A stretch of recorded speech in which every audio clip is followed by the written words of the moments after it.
السلام علیکم دوستوں، ایچ اسٹور کی جانب سے تمام دوستوں کو میرا سلام۔ دوستوں، میرے ہاتھ میں آپ ایک صفحہ دیکھ رہے ہیں، اس کے اوپر لکھا ہوا ہے حضرت شاہ نعمت اللہ ولی کی پیش گوئی۔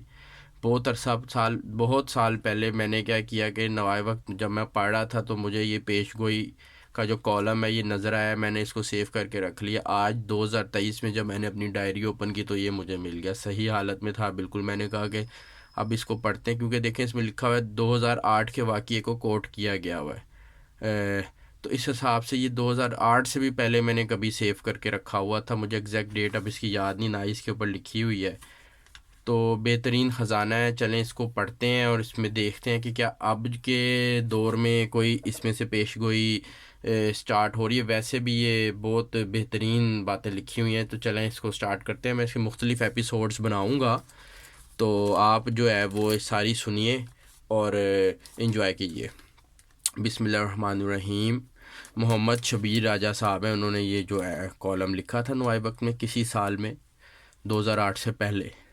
حضرت شاہ نعمت اللہ ولی کا تعلق وسط ایشیا کے شہر بخارا سے تھا۔ 12ویں صدی عیسوی 5ویں صدی ہجری میں سیر و سیاحت کرتے ہوئے کشمیر سری نگر تشریف لائے تھے، وہاں ہی ان کا وصال ہوا، فوت ہوئے وہاں پہ۔ آپ علم جعفر کے ماہر تھے۔ شاہ صاحب نے اپنے فارسی قصیدہ میں مستقبل کے حالات پر 2000 اشعار قلم بند کیے۔ 800 سال قبل خطہ پاکستان کے لیے سندھ، غربی اور غربستان کے الفاظ اپنے قصیدے میں استعمال کرتے ہیں۔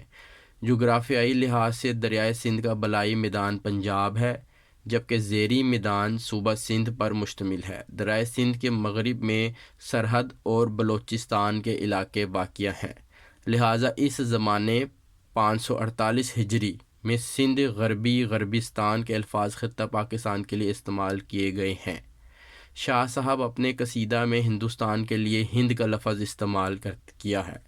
عربی زبان میں بھی ہندوستان کو ہند کہا جاتا ہے۔ آج کل کے حالات و واقعات کو شاہ صاحب اپنے فارسی قصیدہ میں یوں بیان کرتے ہیں: ہند یعنی ہندوستان کے ملک میں ایک شورش ظاہر ہوگا، مشرکانہ سرزمین پر فتنہ کھڑا ہوگا۔ آگے کوٹ میں لکھا ہوا ہے: جیسا کہ 26 نومبر 2008 کے واقعے سے ایسا فتنہ کھڑا ہو چکا ہے۔ آپ کو یاد ہوگا کہ انڈیا کے اندر 2008 کے اندر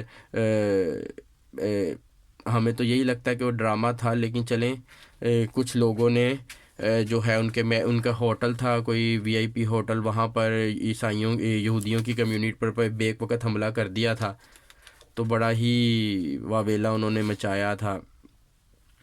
تو قصاب تھا کوئی ایک، اس کو پکڑ کے کہتے تھے کہ پاکستان کا بندہ ہے ڈسینڈنٹ، بعد میں اس کو سزائے موت دی تو پاکستان پہ یہ تھوپا۔ تو انہوں نے آلریڈی یہ لکھ دیا تھا کہ مشرکانہ سرزمین پر فتنہ کھڑا ہوگا۔ اس خلفشار کے وقت بت پرست ہندو و کلمہ گو مسلمان پر جابر ہوں گے، یعنی کہ اس وقت جو بت پرست ہندو ہوں گے وہ کلمہ گو مسلمانوں پر جابر ہوں گے، یعنی کہ غصہ ہوں گے، ان پہ غضب کریں گے۔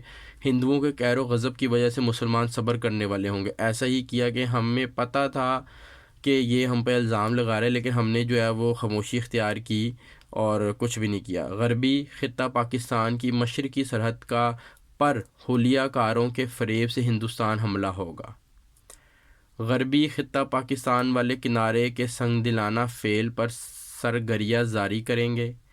غربی یعنی کہ پاکستان، غربی خطہ پاکستان کے مسلمانوں پر ذات باری تعالیٰ کا فضل ظاہر ہوگا۔ اس ملک کے ہاتھ کام چلانے، جہادی مدد والے شامل ہو جائیں گے۔ محرم کے مہینے میں مسلمانوں کے ہاتھ ہتھیار آ جائیں گے، دفاعی اقدام کریں گے۔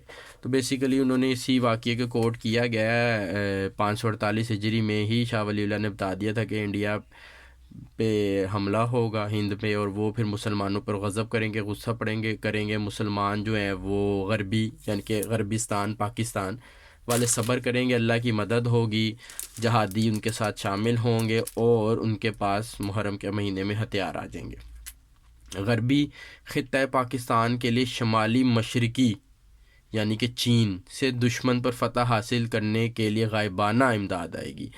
اب یہ کہہ رہے ہیں کہ شمالی مشرقی علاقے یعنی کہ چین سے پاکستان کے لیے غائبانہ امداد آئے گی، جو کہ پاکستان کے حق میں بہترین ثابت ہوگی۔ جنگی ہتھیار اور جنگی معاملے میں ماہر حکمت عملی فورس تشکیل آئے گی۔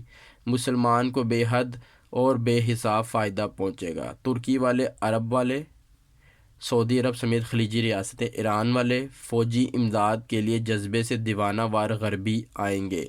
پہاڑوں اور جنگلوں سے عراب بھی مدد کے لیے آئیں گے۔ آگ و سیلاب چاروں طرف جاری ہوگا۔ آلدو کے دوستوں، 2008 کے واقعے کے بعد ایسا تو کچھ نہیں ہوا، یا تو پھر اس وقت میں خود بڑا چھوٹا تھا، عمر میری اتنی زیادہ نہیں تھی، تو مجھے نہیں پتہ کہ کتنے حالات خراب ہوئے تھے، لیکن اتنے خراب نہیں ہوئے تھے کہ مختلف ملکوں کی طرف سے جو ہے وہ جہاد کے لیے دیوانہ وار لوگ آئیں۔ تو ہو سکتا ہے کہ شاہ ولی اللہ کی پیش گوئی کے حساب سے کہ شاید اللہ نہ کرے یہ آنے والے مستقبل میں 2023 کے بعد کبھی کوئی ایسا معاملہ ہو کہ مسلمان یعنی کہ پاکستان، غربستان کے اوپر بہت مشکل حالات آئیں، تو اس وقت چائنا، ایران، سعودیہ اور جو بھی افغانستان ادھر ادھر مجاہدین ہیں وہ پاکستان کی مدد کے لیے آئیں گے انشاءاللہ۔ قبائل غازیوں سے زمین لرز جائے گی جیسے قبر زلزلہ کے وقت لرزتی ہے۔ قبائل اپنے مقصد کو حاصل کرنے یعنی دشمنوں کو شکست دینے کے لیے دیوانہ وار آئیں گے۔ غربی خطہ پاکستان کے خاص و عام لوگ سب کے سب اکٹھے ہو جائیں گے، اتحاد و یکجہتی کر لیں گے۔ حالانکہ ان کے آپس میں سینکڑوں قسم کے اختلافات ہوں گے۔ وہ کہتے ہیں کہ غربستان یعنی کہ پاکستان کے جتنے بھی لوگ ہیں، نانگا پربت، ادھر ادھر گلگت، ہر جگہ میں میدان جنگ ہوگا اور وہ لوگ آپس میں صلح کر لیں گے۔ ان کے جو اپنے شاہ ولی اللہ نے بتایا کہ حالانکہ ان کے بہت سے اختلافات ہوں گے لیکن اس موقع پر سب ایک ہو جائیں گے۔ ہمارے یہاں پہ جس طرح سیاست کا اس وقت میدان سجا ہوا ہے، ہر کوئی ایک دوسرے کے خلاف ہے ہمیشہ کی طرح، اور جو دوسرے شہر ہیں ہمارے، جو صوبے ہیں ہمارے کے پی کے، سندھ، پنجاب، ان میں بھی کوئی اتحاد نہیں ہے، لیکن اس وقت ایسا ہوگا کہ سب اکٹھے ہو جائیں گے۔ اور وہ کہتے ہیں جی چترال، نانگا پربت چین کے ساتھ گلگت کا علاقہ تبت تک میدان جنگ بنے گا۔ یہ بڑی جنگ والا واقعہ بڑی عید، عید قربان کے بعد اور چھوٹی عید، عید الفطر سے پہلے ہوگا۔ اس جنگ میں دریا اٹک 3 مرتبہ کافروں کے خون سے بھر جائے گا۔ دوستوں ابھی میں اس کو آدھا پڑھ رہا ہوں، ویڈیو کی جو لینتھ ہے وہ کافی زیادہ ہو گئی ہے، تو انشاءاللہ اس کی امید ہے کہ 2 ہی ایپیسوڈ بنیں گی۔ تو شاہ ولی اللہ کی پیشن گوئیاں جو ہیں وہ مشہور ہیں، اور یہ الحمدللہ میرے پاس کافی عرصے سے سیو تھا، تو میں نے سوچا کہ آپ لوگوں کے لیے بھی اس کی ویڈیو بنا لوں۔ اس کو ضرور سنیے اور میری اگلی ایپیسوڈ کے لیے انتظار کیجئے۔ اگر آپ کو پسند آئے تو لائک ضرور کر دیجیے گا ویڈیو، اور ہو سکے تو چینل کو جو ہے سبسکرائب ضرور کر لیجیے گا۔ تھینک یو جی، اللہ حافظ۔